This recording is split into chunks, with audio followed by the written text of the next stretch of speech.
CTV's Colton Praill is joining us now from Parliament Hill with more.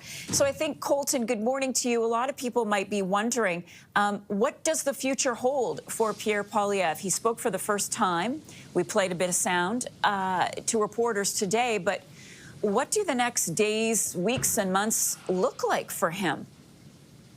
Well, it's going to be a very busy time for him, especially because if he is going to stay on as leader and if he is going to return to Parliament, he can't just jump right in. In fact, the MP who has said he's going to resign, Damien Curic, an Alberta MP, also needs to wait. He needs to wait at least 30 days before he can resign in a new Parliament. And then once he resigns, there's about an 11-day waiting period before that seat is declared vacant. And then once that seat is declared vacant, then the Prime Minister can call a by-election. And as you do the math and as you count down the days in the calendar, it quickly becomes apparent that Pierre Poilievre won't be back in the House of Commons until at least the fall, at the earliest. And that is an interesting challenge for him and for the party, because as he tries to lead this party going forward, and it certainly seems like he is going to, from the MPs that we've spoke to today, they are still backing him quite publicly, and from the MPs that I've spoke to and senior Conservatives we've talked to in the week leading up to this, he does still seem to have support, in large at the very least.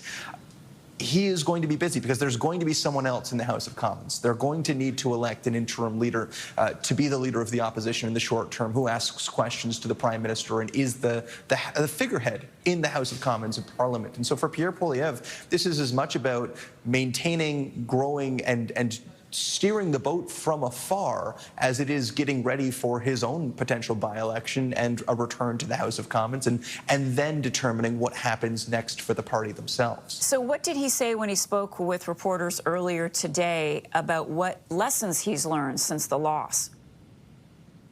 That's the interesting part. There was twofold. One, the clip you played about needing to find 1 million more votes, the challenge that exists in an electoral system dominated by 2 parties rather than 3 parties and 4 if you're in Quebec. That's one interesting element of this.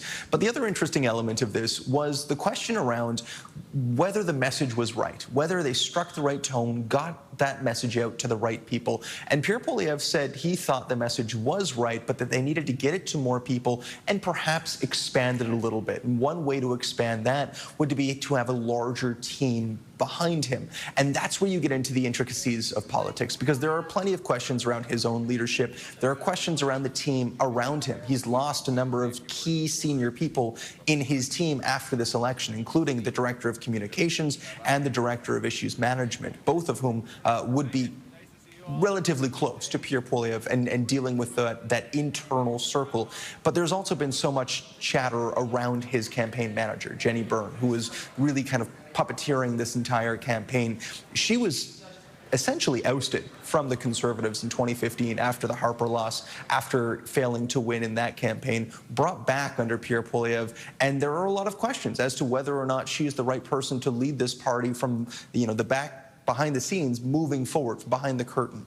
And the MPs that we spoke to today have all pointed to that being Pierre Poilievre's decision. We haven't heard very public comments on whether or not she should still be the person leading this party forward. Pierre Poilievre did say he was proud of the work they did together, but that's neither an endorsement nor a condemnation of whether or not he believes he wants to continue with her. And so that's also one of those areas that he needs to make a decision on moving forward. If you are going to change the message, if you are going to change perhaps what the future of this Conservative Party looks like, do you need to change the people around you, helping you make those decisions? All right, Colton Praill in Ottawa for us this morning. We'll stay in close contact with you, Colton. Appreciate that.